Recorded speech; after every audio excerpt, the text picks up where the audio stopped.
yesterday.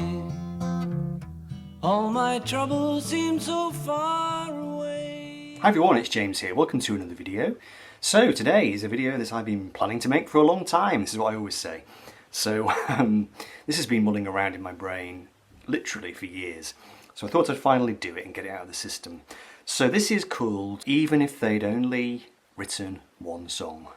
And the idea of this is to take 10 great songwriters and just make a case for them being so great that even if they'd only written one song, they would be remembered for being one of the all-time great songwriters. I guess it makes sense when you think about it, when you get a songwriter who is prodigiously gifted and just has this incredible talent, it's more than likely that they will repeat the trick at least more than once, and you know, in some cases carve out entire careers writing incredible material.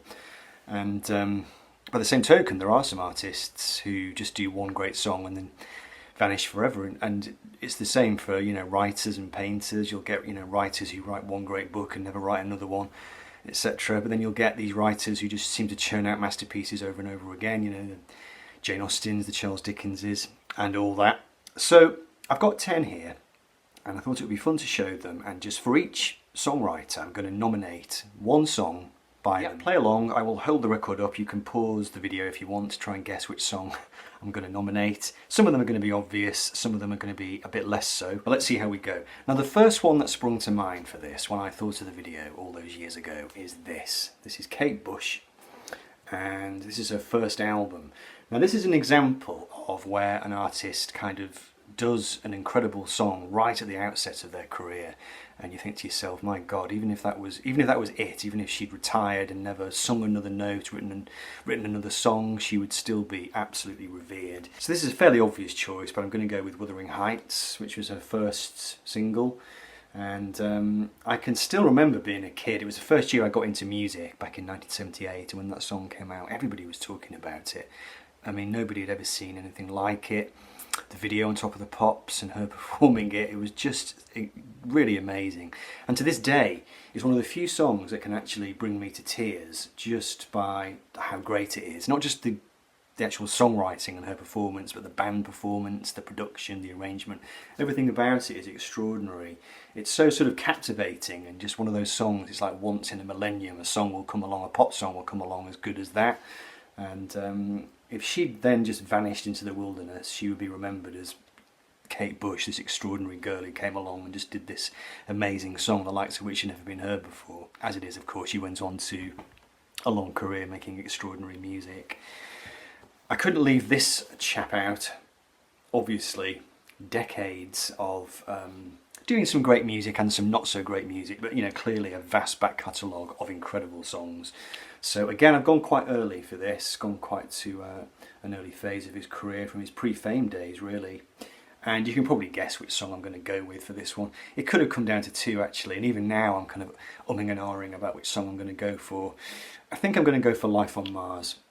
It occurred to me to pick Changes, but I think Life on Mars has got more resonance, it's got a bit more of an epic kind of quality to it. And I think with Bowie, you can imagine him being a bit of a one-hit wonder back in the early 70s. A songwriter who maybe came along, did this record, vanished because it, you know, it didn't sell, and then years later it was discovered as a kind of cult classic, and he became the legendary, obscure songwriter who did this incredible song called Life on Mars, and Changes as well, to be fair. But yeah, Bowie. Even if that was his only legacy. And this guy too, this is a songwriter whose work has been with me all through my life really, possibly longer than anybody else, and I still listen to him to this day on a regular basis, both on his own and as part of the duo that he was in, Simon and Garfunkel. And just an incredible songwriter, and there's a couple of tracks off this record, at least 2 or 3 you could choose. I am going to avoid the obvious one, the very obvious one, the very crashingly obvious one on this. I think I'm going to go with The Boxer, which is just timelessly brilliant. Bridge Over Troubled Water, I think, also is timelessly brilliant. Odd though, some people don't seem to like that song. I hear people on the VC saying I don't like that song.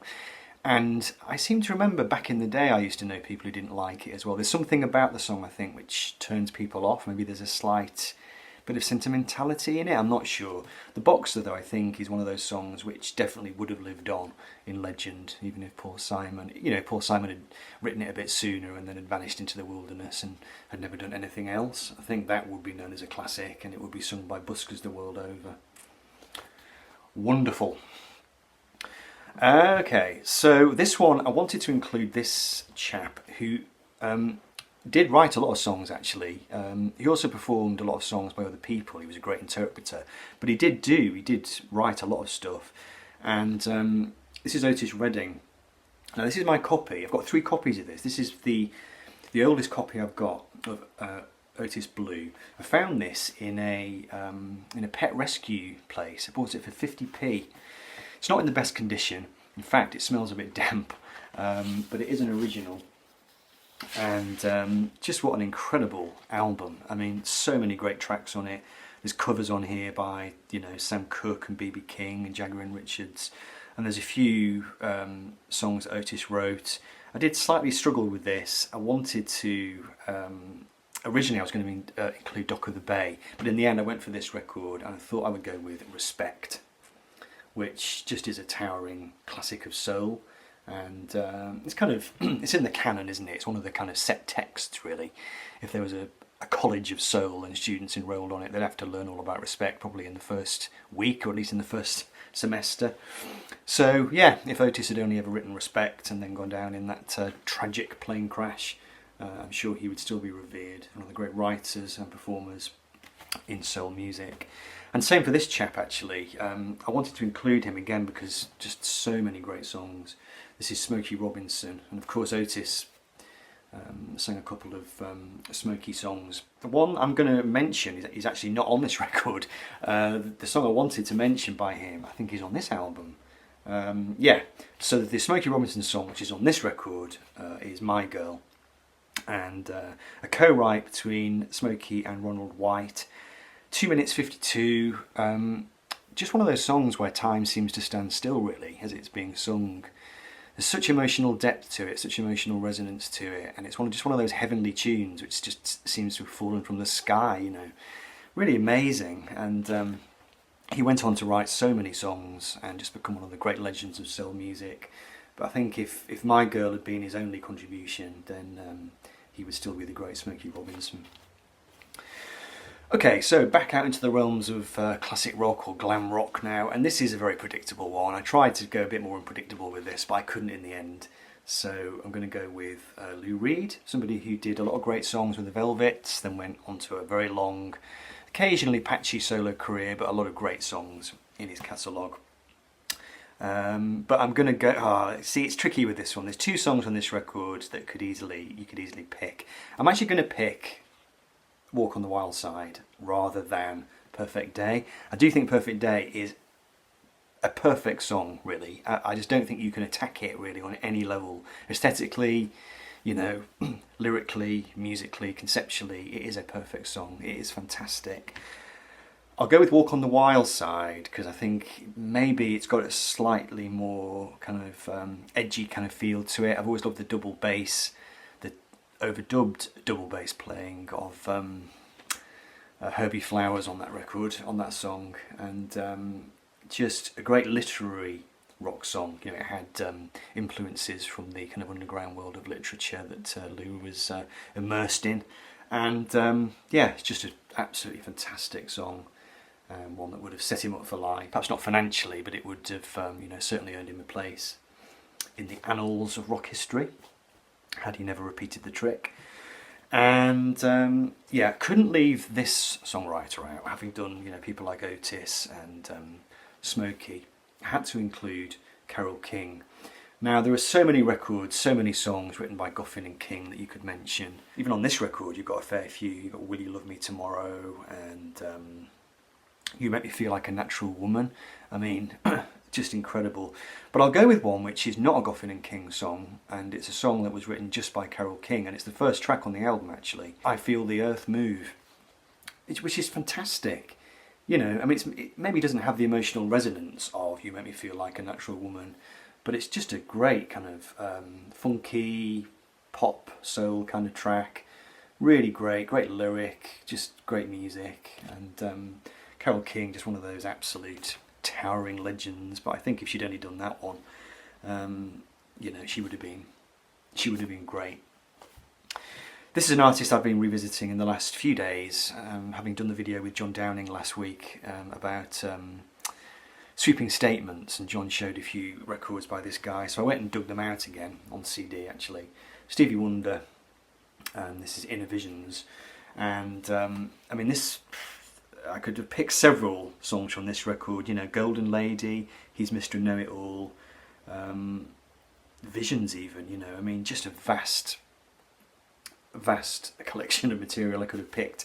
But I'm going to go right back to the sort of early part of his career and just make a case. This is Motown Chartbusters Volume 3. On this album you've got My Cherry Amour, which is a co-writer, see here, Cosby, Wonder and Moy. Now, whether that's true or not, I don't know, because back in the day, songwriters would often have to share the credit with, you know, the DJ who was playing the record, so that might well have been the case. But clearly Stevie Wonder had a hand in it, and I would imagine a fairly major hand. The song has him, you know, written all over it musically. And it's one of those songs, again, which makes time stop when you listen to it. There's such kind of joy and vibrancy and colour in that song, and his vocal performance is incredible. So, you know, I tend to think if Stevie Wonder had, say, you know, died and never got around to making that great run of 70s albums, clearly, you know, his legend wouldn't be as legendary, but he would still be the guy that wrote and recorded My Cherry Amour, which has been covered by thousands of people, and it's just a great soul classic. So there we go. Right, two more. Now these two are kind of legendary singer-songwriters. I couldn't really leave them off the list. I've left a couple of people off this list actually, which I wasn't able to get to. A songwriter who did countless brilliant songs in the 1970s and became an absolute legend in his time and beyond. This is Bob Marley. Again, he's one of those artists where you could choose any number of songs. In the end, I thought I would be a bit predictable, and I would go for No Woman, No Cry, which is the first song on side 2, which just has an incredible amount of resonance. It's one of those songs that just seems deeply embedded in our culture, you know. Bob Marley is one of those songwriters who seem to be able to tap into some kind of universal consciousness, or some kind of, you know, a very sort of empathy-driven way of writing songs that would really touch people's lives, really, and affect change in the way people thought and treated each other. So, you know, a real songwriter of conscience, I suppose, and somebody who did have a transformative quality in his music, incredibly inspiring. I mean, I could have chosen so many different songs by him, but that one, and this particular version on this record, it's nearly 7 minutes long, and you know, it's really sort of spine-tingling, really. So had to get a bit of Bob in there. Bob Marley and No Woman, No Cry. And the last one, I did and ah about this a little bit as to which song to pick. There were a few contenders. One song I was going to pick for Bob was Tangled Up in Blue. And I was imagining, what if Bob Dylan had never kind of made it in the 60s, and we hadn't have had all that great run of 60s albums, but then he just emerged from nowhere in 1974 or 5 or whatever, and made the song Tangled Up in Blue. You can just imagine it being one of those great kind of lost 1970s songs, which, you know, music lovers would know about, and maybe gradually it would start getting played on, you know, on the radio, and music magazines would pick up on it, and it'd be like, who's this amazing songwriter Bob Dylan with this incredible song Tangled Up in Blue? And you know, he would be revered as this once in a lifetime songwriter. So I could have gone for that one, but in the end I decided I would go for his great 1960s epic, Like a Rolling Stone. And it's quite intriguing to imagine, isn't it, back in the 60s, if Bob had just come out, made that record, and then just decided he was going to go off and be a hermit somewhere and never sing another note. I think the song would still be written about. I think Greil Marcus probably would still have written a book about it, and it would still be seen as being one of the songs that changed rock forever. Maybe even if Bob had never sung another note. So there we go, that's my last choice. That's it, finally got it done. Hope you enjoyed it. Thanks for watching, and I'll see you all soon. Bye.